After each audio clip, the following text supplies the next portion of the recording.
breaking down everyday workplace issues and diagnosing the hidden sickness, not just the obvious symptom. Our hosts, James and Kobe. Did we lose a patient? No, that's just my lunch.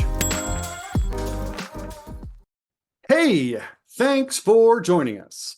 I'm Kobe, he's James, and we're going to do something a bit different today. We're going to answer some questions posed to us by you, our faithful listeners. Yeah, what I like about these Q&A sessions that we've been doing on and off is that some of them are fantastic direct questions that we've received from LinkedIn or email, and others represent conversations that we've had with people who have followed up with us after listening to the podcast.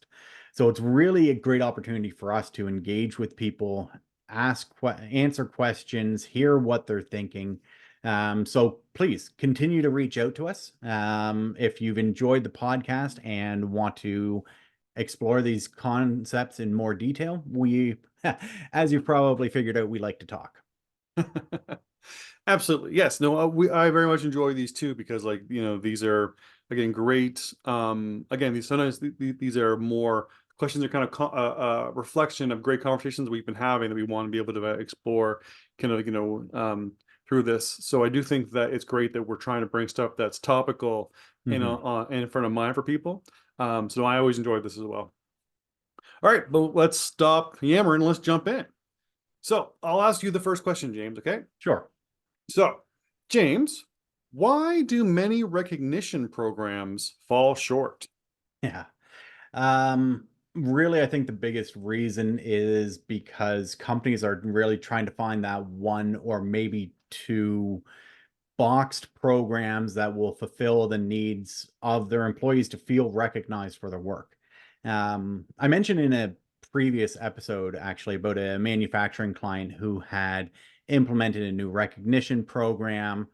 Employees and managers could nominate people to receive a gift card. And I mean, even though the gift cards were like $50 up to $100, depending on what it was, they were getting less than 20% of their employees actually participating in the program. And it was a big shock and a major challenge for them. And we've seen other programs that are focused on a point system where employees can earn points for doing different things. So in lieu of actually showing people that you appreciate them, you're going to give them a point so that they can buy something useless from your company store. Or that's a little unfair. But again, these programs are not having a significant impact. And the problem is that even though, these are well-intentioned, they are developed as a way to show appreciation and recognition to employees. But they fall short because they focus on showing recognition in only one manner. And although a lot of recognition programs have gotten so much better at showing recognition in a timely manner and are even developed from an authentic standpoint, they still miss that crucial element of, is this appreciable? Are we showing recognition in a way that people actually appreciate and understand that communication style? Yeah, and I mean, and so the episode that we talked about recognition, and that example was the episode, what makes employee engagement actually work. So if this is of interest to you, feel free to check that I'm glad episode you out. can actually remember what the episode was. I just know I rant about stuff. But yeah, in that episode, we definitely talked about the key to recognition is you understand that recognition has to be timely, authentic, and appreciable. And if it's not hitting those three things, then it's likely not hitting its mark. But aside from that, those three things are really important for everyone to just consider while they're trying to decide any kind of form of recognition. Those three things are important, whether it's personal recognition, organizational recognition, or whatever. But separate from that is the point that you were saying, that they're trying to all give people stuff. And largely, you're right. A lot of programs, a lot of recognition, box programs, or even a lot of the recognition programs that kind of come from big award events and stuff like that, are usually very, very heavy on the giving people something, that those, gifts or whatever it is, right? And that I think is a really important point for people to be aware of, is that we tend to rely too heavily on just a couple methods. If you boil everything down, we kind of use the same 2 or 3 tricks Yeah. in all of the complex ways that we try and show recognition. It kind of all boils down to 2 or 3 strategies. And those 2 or 3 strategies tend to be saying something nice to someone, like a verbal thank you, or just hey, good job, which again is great. Doing something nice, providing someone a nice effort, or doing something, or a nice gesture for somebody. And then the third one is giving something nice. These are the gifts. These are those kind of The symbols. gift cards, the awards. Yeah, exactly. Right. Yeah. And again, those 3 things are the most common. They're not bad, but what I think is where we are causing things to fall short is we tend to go back to the well of saying something nice, doing something nice, or giving something nice too much. Yeah. And we're not realizing that those 3 methods don't work for everybody. And if we're only using one of them or even 2 of them, we all understand appreciation and recognition in different ways. Yeah, and the programs that you implement are what I think the most important thing that I want to get across to somebody listening to this who's wondering why their recognition program is not hitting the mark, it's not doing what it's designed to do, is that when if you're trying to implement a boxed solution, one solution that will hit everybody, that will affect everybody, you are probably just beating your head against the wall. It's going to be a lot of frustration because you're trying to implement a complicated solution, a solution that has multiple steps on people who are complex and they're messy, and what each person wants and needs not only is unique to them, but can change over time. Right. So understanding the individuals that you are trying to recognize will always provide you with a better outcome than a standard boxed solution. And it's not that these standard solutions are not good, it's that they're not good enough if you want to make it apparent throughout the organization that you are authentically trying to show recognition to people and say thank you, or however you say that, for their efforts.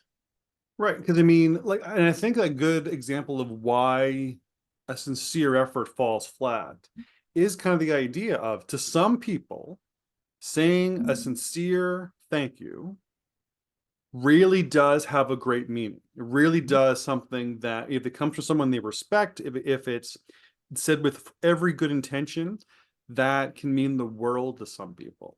Yeah. Then there's others that they're just words. And even if it is said with all sincerity and, and again, all real, true effort made for someone they respect, it doesn't resonate with them. It's just words that they hear. And it's the same thing with a lot of these programs that give something away. Some people, those symbols, those tangible pieces, those gift cards, those awards are something that they will smile about for years. Yeah. Other people, it's a yeah, thanks, put in their pocket, and they never think of it again. Yeah. Well, and it's like the service awards. I know people who will hang their service awards in their office, and it's a point of pride. Service awards are not bad. Right. Award ceremonies are not bad. Gift card programs are not bad. Right. It's really like, so you talk about the verbal thank you. I actually like that. Right. I like as long as it comes, it is timely, authentic, and appreciable. It makes me feel good when I've done something well and somebody sees that and goes, hey, you did a really good job on that. I mean, that is a way that I feel recognized. it's not the only way that I feel recognized, which is another key piece that we probably don't need have time to go into all of the details of. But understanding the motivations of different people is going to be far more important than any one standard solution that you try to implement. Yeah. So I, in at risk of making this question kind of go a little long, I think it wouldn't hurt for us to kind of talk about the kind of solution that we use in these kind of situations. Yes. So one of the things that we do when we talk to organizations that are trying to improve their recognition programs or trying to figure out how is it they can be more impactful with what they're already doing, we have a program that we call sevenfold recognition. And it really kind of falls on this idea of the way that you're expressing recognition to people might not be landing with them because you're only trying to use one or two methods to say it. Either you're only saying it through giving something nice or even or a verbal thank you. And again, only some people that hits with.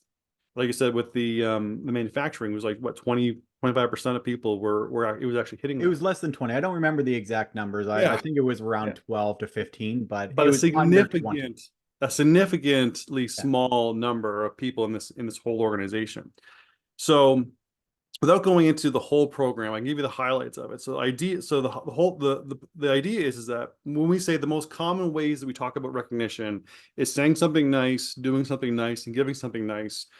Those are three of what we say is 7 methods to show recognition. So most of the time we're using less than half of the different ways people understand and value recognition and feeling appreciated. So to give you the whole 7, and I'll actually put a link to some content on around symbol recognition in the show notes in case this is something that really resonates with people. But the 7 methods are encouraging feedback, which is saying something nice, the thank you, the positive, responses and feedback. Hey, you did a great job on X. Exactly. Thank you. Yeah. Exactly. Second is meaningful efforts. This is the doing something nice. This is the, small little gesture, I picked you up a cup of coffee, I did some of the work for you before you got here just to help you out. Those little efforts. The third is concrete symbols. This is the giving something nice. These are the service awards or the gift cards or everything else like that too. But then separate from those common 3, there's 4 other ones.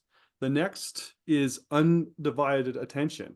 It's when you talk to someone, you're not on your phone or you're not half reading while you're having a conversation. You're showing them that you've carved out enough time to give them your full attention. Yeah. To some that people, you appreciate them enough to put other distractions aside and focus on them. Exactly. To some people, that changes the world. Yeah. The next is personal connections. This is about having that sense of familiarity and camaraderie. It's that sense of, feeling that belonging and feeling the almost like the casual relationship that you build within your workplace with people. Like it's about creating work friends. To some people, if they've got that sense of, that connection, that belonging, that being included and having like, side jokes and, little things like that, that can be the most meaningful way that they understand recognition. Yeah. So number 6 is professional independence. This is giving the person the respect and the freedom to do the job the way that they know it needs to be done. It's about not, trying to limit the amount of restrictions you put on where they work, when they work, how they work, and trusting them to deliver with a lot less oversight or a lot less, again, restrictive kind of, ties that hold them to the 9 to 5 desk or whatever. And this has been, for me, other than that encouraging feedback, this is the big one for me. Give me the goalpost and get out of my way, and let me do what I need to do the job well. And that level of freedom to me shows that I am appreciated and that I am valued. Right. Absolutely. And the last one is skill mastery. And this is about acknowledging the abilities and appreciating the expertise that someone has. And sometimes it's about going to them for advice. Sometimes it's giving them, leads on projects. Sometimes it's about, just having this person's abilities be something that is like the go-to or the defining characteristic of their work. Like it's holding their work in high standard and being very appreciated for what you bring to your job. And honestly, this is a big one for me. This is the one that probably has the most impact on me, is the acknowledgement of expertise and abilities. And what's so interesting about these 7 methods is that they are about the everyday, where a lot of the other programs out there are about the automated response, or the when you hit certain hit certain deadlines or hit certain points, or you've earned enough points that you can now be recognized. Yeah, exactly, right. And where these are about more about the everyday conversations or the everyday interactions, they're the everyday casual engagements of your team and your manager and everything else like that too.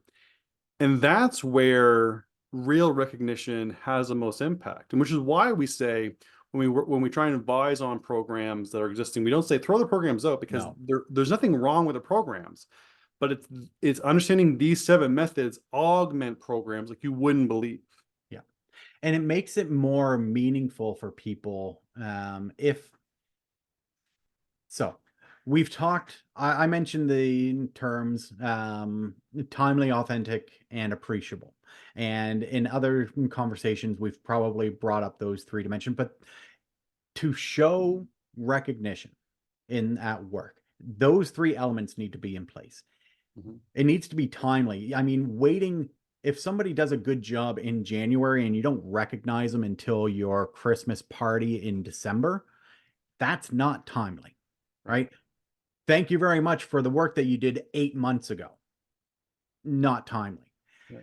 It also needs to be authentic. And the risk of boxed programs is that they can feel very inauthentic, because you're doing it's blanket statements. It's not personalized, and it's hard to feel that authentic sense of recognition and appreciation if it's not personalized. And appreciable is really what we've been talking about with the 7 methods, is that it needs to be in a form that the person appreciates and understands and wants. Right. And the other thing too is knowing what preferences your team or you have can be what really breaks this stuff open. Like, I mean, James and I, we worked together for way too long. But it's funny because, but we still kind of live and breathe this stuff every day. Like, again, so James really does prefer that encouraging feedback, that verbal thank you. And honestly, that is something that I never think about naturally, because a thank you to me means nothing. Complimenting my skills or complimenting my actions, don't care. Just rolls off me. I don't even process it. So it's not something I think to do unless I actively, intentionally make that effort. So I know, when I've trained myself to make sure that when James and I are working together, that it's something that I don't take for granted. I don't take for granted that, that he understands that I appreciate or I recognize the good work he does. So I make the effort to know his preference and I show it. Yeah. And it's not about every time a person walks in the room, you need to acknowledge or thank them, right?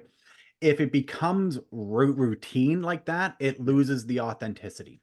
Absolutely. Yes. Like, it needs to come from something of substance, because if it's just give out 12 thank yous every day, no, that's something that just waters everything down and robs it of its authenticity. Yeah. And I mean, but I also know that like, again, back to our differences, that I really value the meaningful efforts. And I know that, like, you are usually the first person in the office when we're in the office together, and you go out of your way to make sure that, I've got a cup of tea waiting for me when I walk in the door. Yeah. And that's something that I know that you intentionally do as just a sign of, of appreciation. And it's something that, again, is not something that's your dominant feeling, that, you intentionally do that as a small, meaningful effort.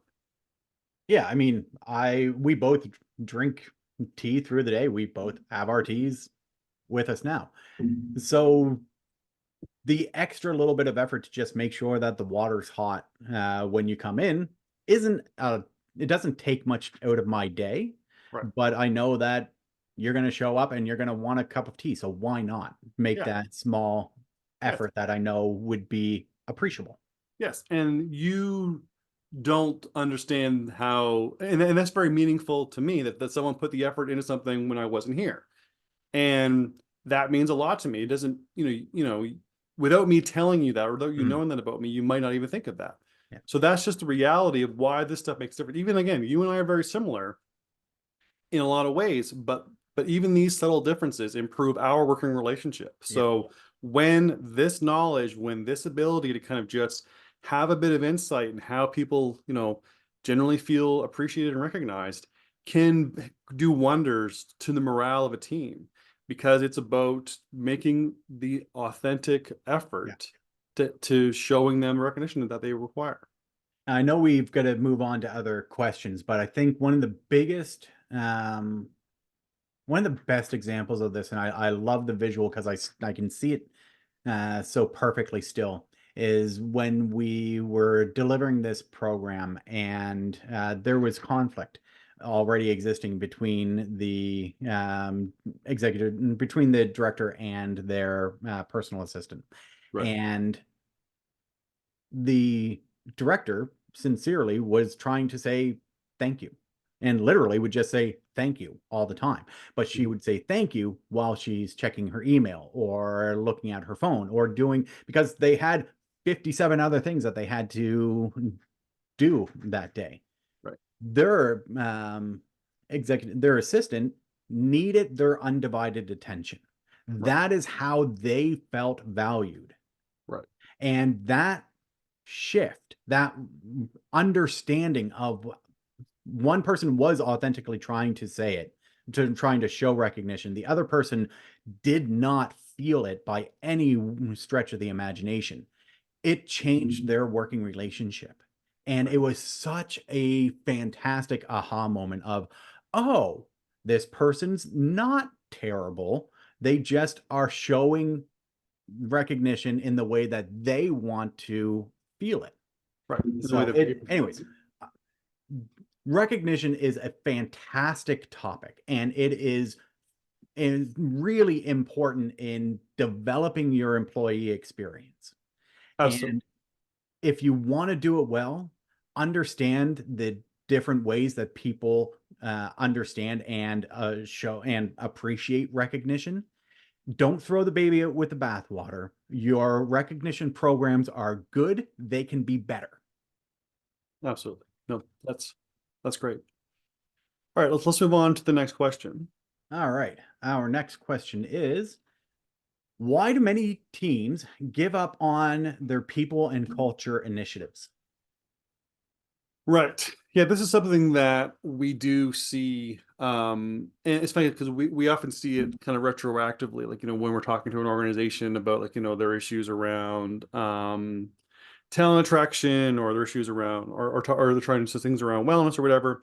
And they're like, well, we tried that a year ago and it fizzled out. So, or we invested all this money into these trainings, and then, like, a week later, it all went back to normal, and this and that and the other thing. And that's something that we hear of a lot. And it's funny because in a large way, the past failures of these initiatives is one of the biggest hurdles when trying to help them resolve issues, because we always hear that, well, we already tried that and that didn't work, so what else you got? And so it is really important for people to be kind of aware of that bias can actually be something that is a huge roadblock. But I digress.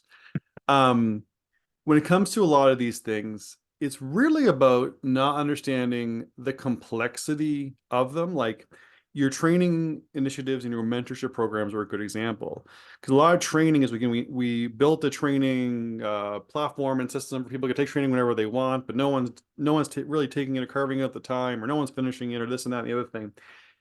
And a lot of it is because of the sense of just putting it there and checking the box so it's there and thinking that it will do all the work for them is where a lot of the problem comes from. Like, one of the things that we say is, as great as a movie as Field of Dreams was, if we build it, they will come is not a thing. That is the worst kind of like mantra that is holding so many organizations back, because just putting things there for people does not really move the needle any kind of way that you want it to. And a lot of that falls back to that not understanding the complexity of things. And they turn into chaos solutions. We invested something, we put this big push behind it, no one's using it, big loss, employees don't want to be trained, training doesn't work, and it really just kind of poisons all the other efforts. But a lot of it is that fully not getting the complexity of these initiatives or of these programs, and it ends up what hurts them and why they give up on them. Yeah, and I always go back to early in my career being told to shadow, or basically the company had an unofficial mentor or buddy system, which is a fairly common thing for new hires. Get connected with somebody who is who's been in the organization for a while, who can show them the ropes, who can help them acclimatize to the organizational culture, the norms, all of these things, right? It makes sense. Yeah. It makes sense as long as there's not rampant job dissatisfaction throughout the entire organization. Because I Absolutely. remember, like, the thing that I learned from my mentor was carry a notebook and look like you're busy, and nobody will ask you a thing, right? So I had a clipboard that folded over that I would carry around and make sure that if I was going anywhere, I was going fast. Because if you're walking fast and you're carrying a notebook, then you're obviously on your way to do something important. Best piece of advice I got in my early career. I was the busiest person in the office, right? Talk about a chaos solution, though, right? Yeah, absolutely. A well-intentioned program Yeah, that really, if done properly, can make a substantial difference, helping to onboard people through these mentorship. It builds relationships, connections. Like, there are so many good aspects of it. But if done without understanding what is actually going to be taught, right. yeah, it's anyways, I Yeah. just keep going back to that example in my mind because, one, I think it's hilarious, and knowing what I know now, how on earth we ever got away with it is another question. But no, but it's the idea of, yeah, like, that sounds like a program that was implemented to fulfill a task or fulfill a goal and something that was on paper, but again, the complexity of what it takes to make that successful wasn't fully understood, and buy-in wasn't created with the mentors and all this other kind of stuff like that too. It sounds like, yeah, it sounds very much like a chaos Yeah. solution. And I think, like, where mine goes when it comes to kind of these things are kind of two things that pop up earlier. It's kind of wellness programs and training initiatives, Hmm. because a lot of those are built with as performative solutions.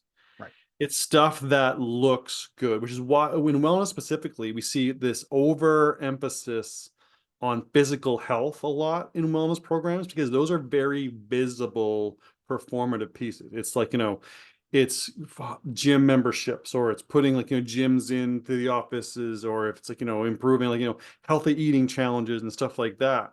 Whereas where a lot of really meaningful wellness programs come is they are about resolving issues that are hurting emotional health or mental health, but those aren't as visible or as easy to kind of see happening. So they tend to be less common and less, again, less invested in, I suppose. They are more difficult though. Like They are, no, legitimately, they are more difficult because they are tend to be more individual. But Mhm. again, understanding the individual is how you are going to get the most out of these programs. And boxed solutions rarely work well. Yeah, and again, going back to the training thing I said before, sometimes it's about, again, the company will build their own LMS system, or they'll Mhm. sign training dollars and then push everyone to get their training, spend their training dollars, but they don't really provide them the ability to use any of the training in their workplaces or anything like that. So it's really just a matter of spending the money so you don't lose it for next year. Yeah. Those are, again, the chaos solutions that you don't get the complexity of how to make them successful. So again, why teams often give up on people and culture initiatives, performative solutions is a very common one, Mhm. where the company's trying to do a bit of, again, easy to see, easy to answers, if you build it, they will come kind of solutions. But the Bit of other, a tick box solutions. exactly, yes. Yeah. But the other side of it too is, even when they actually are really trying to do the right thing, sometimes they're sold what they are told is a complete solution, but the solution that they're being provided is, again, is a complicated solution, not a complex solution, kind of going back to what you said earlier, where it's about, here's something that you can incorporate, this big program that will do all these different things. But a lot of these programs are based on, again, incomplete understanding of how complex a lot of these issues are. And actually, a great example of that is going back to recognition. Mm. Right? Like, I mean, talking about, the gift card programs or the point programs, these are things that companies have paid into and bought and spent a lot of Oh money to yeah, get and incorporated. software to support and apps Exactly. and like Yeah, and you training can for the spend managers on a what. ton of money on recognition Right. programs. But again, these are incomplete solutions that are sold as complete solutions because they're sweeping Yeah. organizational wide. Everyone is treated the same or has access to the same opportunity solutions. But we know, again, even going back to your manufacturing example, the uptick's not there. Mhm. And then eventually the companies were like, well, geez, we invested X number of dollars into these programs and we spent all this money on gift cards, and only, Yeah. less than 20% is actually taking up on them. Then they often give up, and then Yeah. they, right? Well, I mean, You're and one of the main reasons why companies will implement recognition programs or these types of programs in general is to improve retention rates, right? Retention is huge and it is costly to replace people. So we want to keep people as long as possible, Mhm. which is an admirable goal, Absolutely. but it doesn't work if people don't actually connect with what you're trying to do. And so, as you said, companies will spend a tremendous amount of money and then they'll look at their retention rates and it hasn't changed. So, obviously, recognition is not the problem. It has to be something else. Yeah, absolutely. Or, yeah, or recognition doesn't work, or this or other Yeah. thing. But again, it's the idea of We a tried lot of. it. It didn't change the numbers. So, Mhm. we're not going to try that again.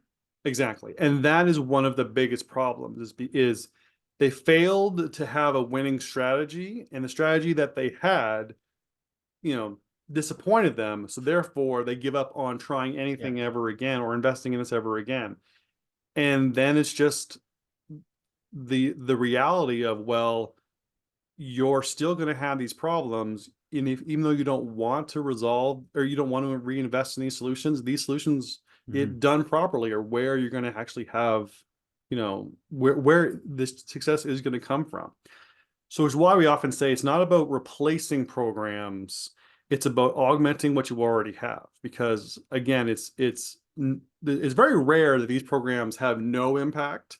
Yeah. It's just how much augmentation they need to actually hit the goals that they kind of promised you. And sometimes it's just a matter of, salespeople not necessarily giving, it's selling you on the best case scenario, not the most realistic scenario, but that's a whole other thing.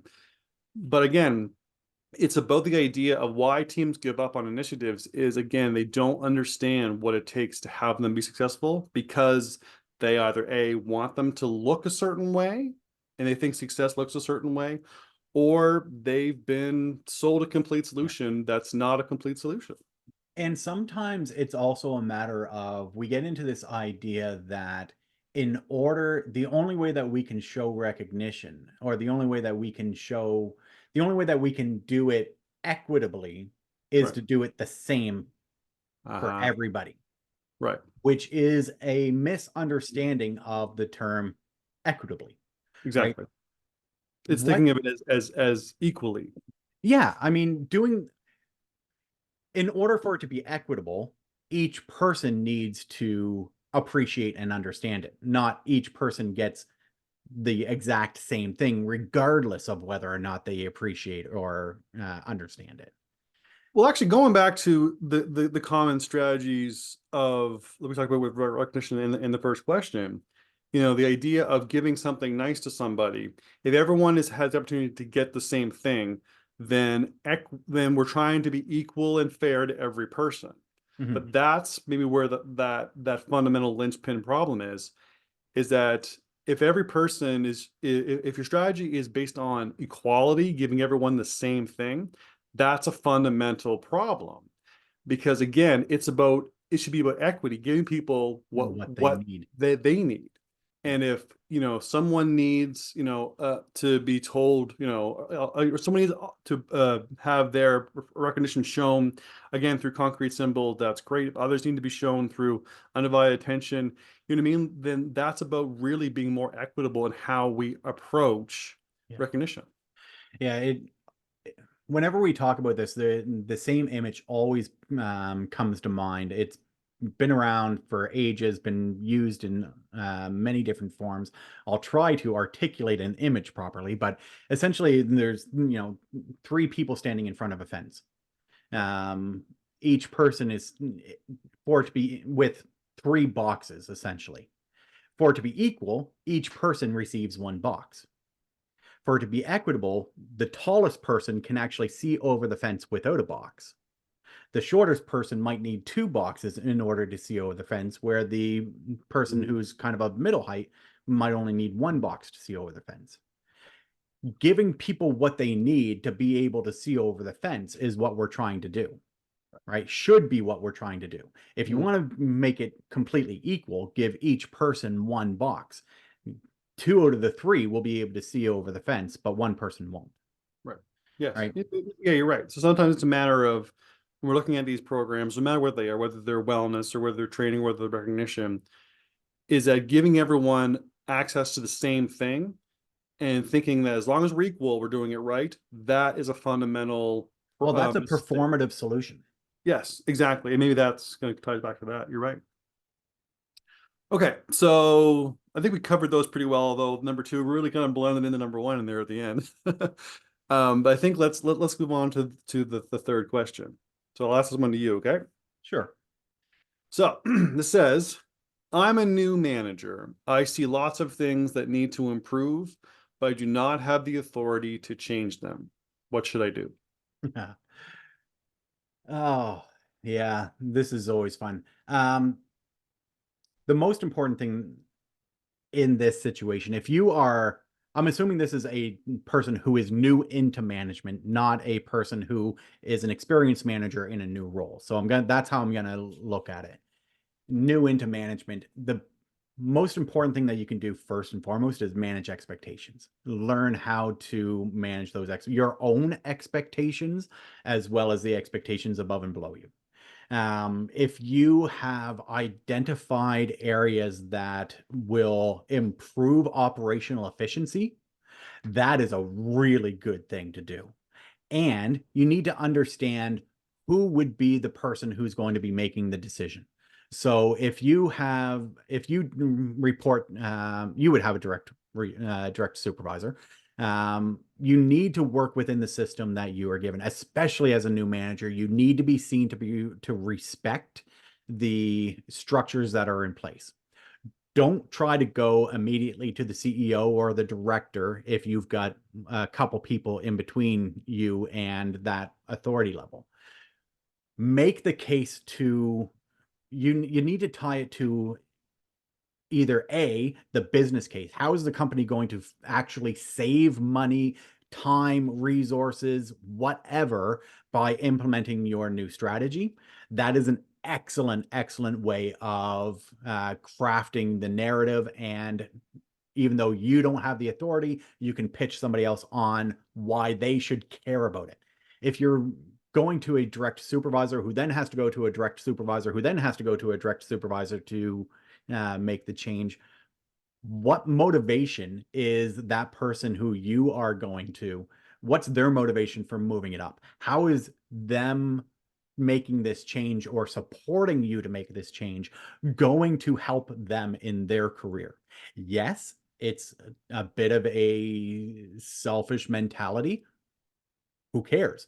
The reality is, and if you can't tie it directly to the business case, or the person who you are reporting to is not necessarily solely motivated by the business case, if you want to make these changes but you don't have the authority to do it yourself, then you are going to have to craft the narrative that speaks to the motivation of the person that you're talking to.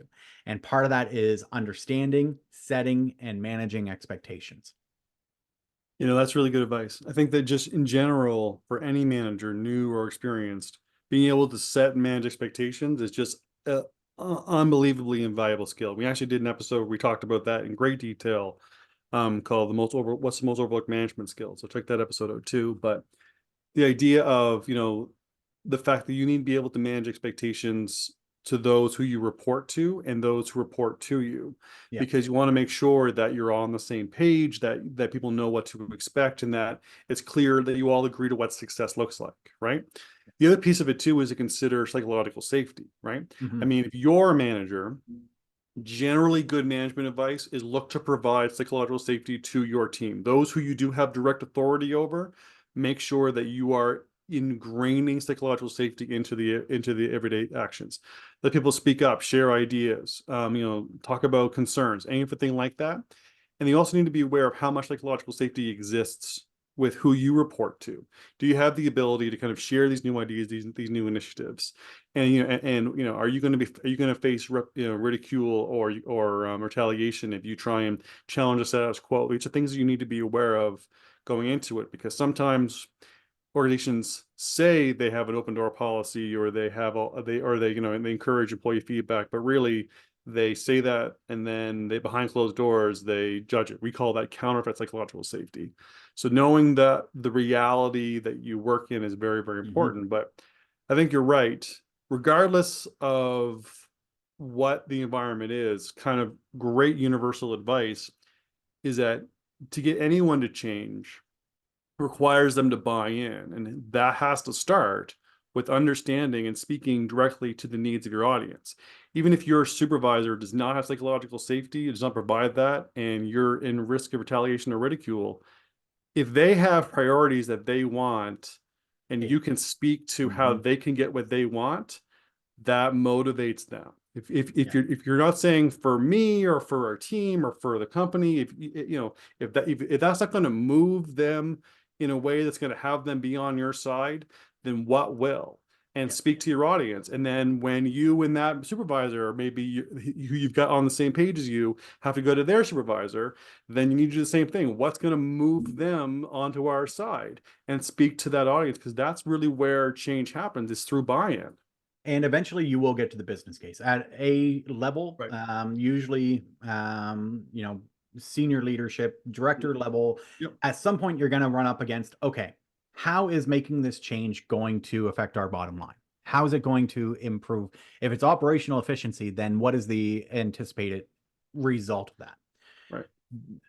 So absolutely do not neglect that business case, and understanding how you can actually make the business case for changing these things. The one other thing that pops to mind in terms of a caution that I see too often with new managers, especially if this is your opportunity to prove yourself, or you feel like this is your golden chance. Sometimes people get a little too excited early into a new position like that. And when they identify these types of policies or practices that could have a direct impact on their team, they talk to their team about it first before and get the team excited about, oh, well, this person actually wants to help us improve X, Y, and Z, and things are going to be better. And they create an expectation Right. that may be very difficult for them to follow through on. Right. The employees think, okay, my supervisors agrees with us, so change is coming. Yeah.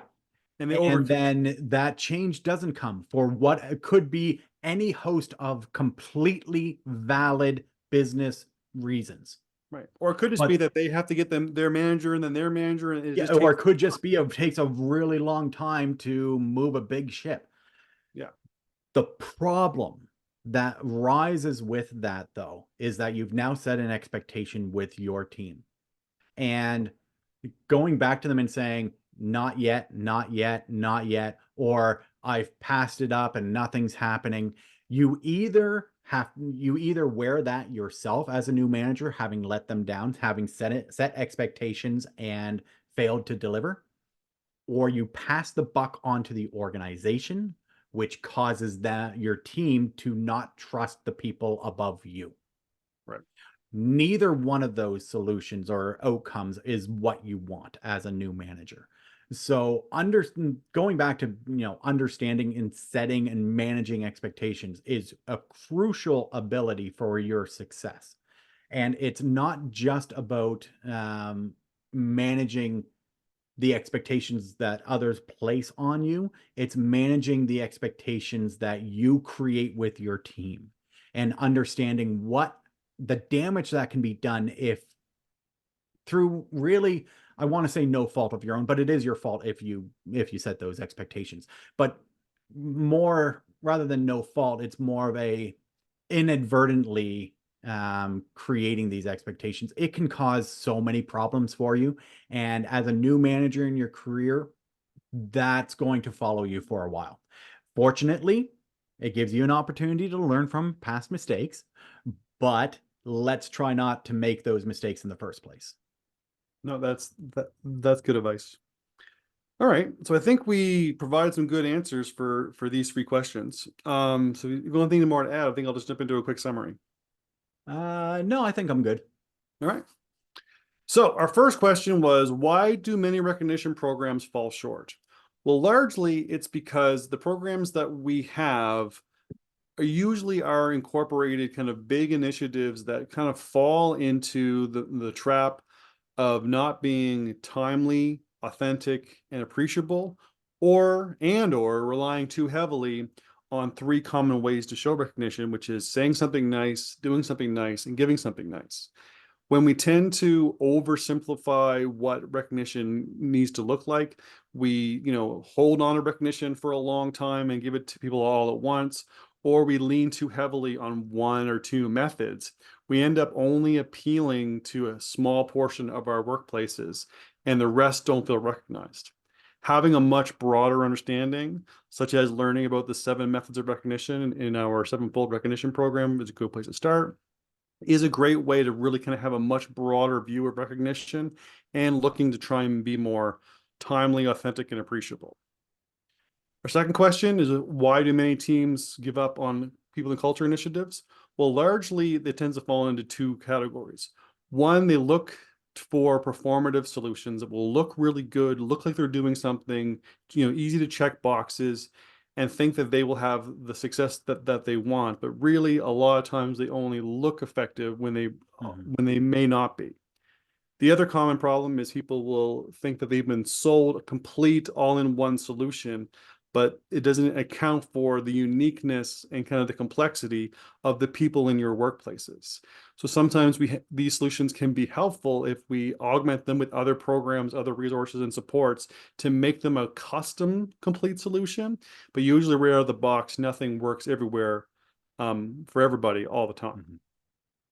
Now, third question is, as a new manager, how can I improve, or how can I address things that need to improve without the authority to do it?